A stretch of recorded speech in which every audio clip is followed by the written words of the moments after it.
Okay, hey everybody. In my last video, I discussed the books that really disappointed me, and in this video, I want to do the exact opposite and discuss the books that amazed me, books that just I absolutely love, and probably gonna reread in the future and stuff like that. Like there's some books here that are just obviously classics. I'm gonna try to go in depth of like what I liked about them, and yeah, that's pretty much it. So we're gonna discuss 3 books specifically, and the first one is The Phantom of the Opera. I loved this book for a lot of reasons. Mostly because I felt like I had completely the wrong picture of this book. I just didn't know anything about it. Like the only cue that I got about it, I think, was from like American Dad. Actually, there's like an episode where Roger, he portrays that character, and they do their own parody of it. Like it's a whole thing. I was worried that it was gonna be like romanticized kind of nonsense. You know what I mean? And it turned out to be something really amazing. Just because it actually has something that it's trying to say, right? Specifically focuses on, I think now we kind of call it as like, what's it called? Beauty privilege? I'm gonna Google it actually. Yeah, okay. Yeah, I just Googled it right now. It's beauty privilege, right? It's like if you're more attractive, it's just, people kind of deem you with better qualities or they just treat you better, blah, blah. And Phantom of the Opera very obviously and directly kind of talked about that, right? It's like, well, why was he this monstrous guy? It's like they kind of pointed out to the fact it's like, well, he didn't really have much of a choice. I think, yeah, it says right here, poor unhappy Eric. Shall we pity him? Shall we curse him? He has only to be someone like everybody else, but he was too ugly. It's kind of on the nose, whatever. And he had to hide his genius or use it to play with tricks with an ordinary face, he would have been one of the most distinguished of mankind. He had a heart that could have held the empire of the world, and in the end he had to content himself with a cellar. Surely we must pity the opera ghost. I feel like that goes for something much more. I don't know. If you knew nothing about the Phantom Opera, I feel like this, at least for me, wasn't something that you thought the book was going to go towards, like in that direction, but it did. And I enjoy it because there's actually something being said.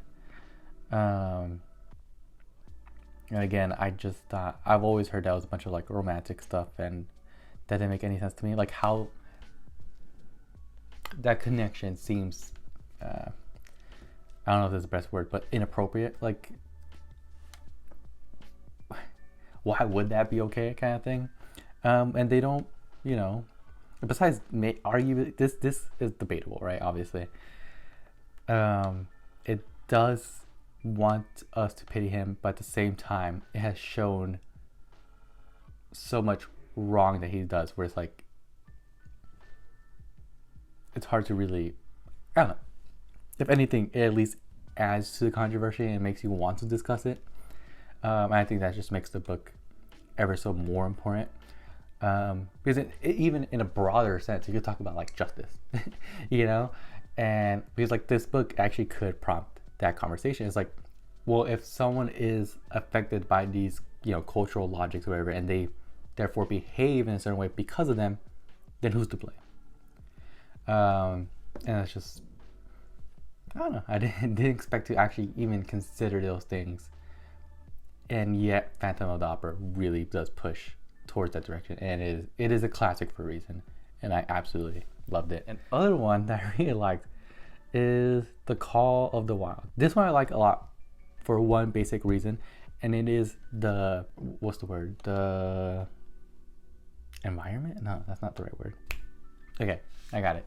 It's the general tone is what I like the most. Like if you see these other books or other stories with the dog having like being the central character or whatever, a lot of the times the tone is just like kind of warm or like lofty in general kind of thing. And there's nothing wrong with that, obviously. Those are like feel good books and stories and they're worth enjoying. It just gets kind of like annoying at a certain point where it's like, wow, this is just the genre of those books. Like you could think of Air Bud, you know, I know it has its sad moments, but overall it's like a pretty happy movie. Like, look, the dog can play fucking basketball or whatever, right? Or what was it called? Put another one. The Art of Racing in the Rain. Another, like, yeah, has a sad moment. Has sad moments, but overall, like, it's generally like a feel good, like, oh my god, look. And he established this relationship between like the owner and the dog, and it's like a beautiful bond. It's overdone is my main point, and it always feels like it's never trying to really say anything. Like, you could say anything, that's different, right? Like, if you're a theorist and you have studied, I don't know, maybe like post-humanism would be a great thing to study there. I'm not sure, and get something out of it. But what I'm saying is that the stories themselves aren't really out there to really just do anything that important. But this one feels like it's definitely taking a different direction. I was really happy, and I was really happy about that. Like, even the relationship between the dog and the humans aren't like something of like this bonding thing, but more so you're almost kind of looking into like the psychology of the dog, which is kind of fascinating. Like, it takes itself more seriously, and it offers, maybe it's too grand of a word, but I do want to say insight.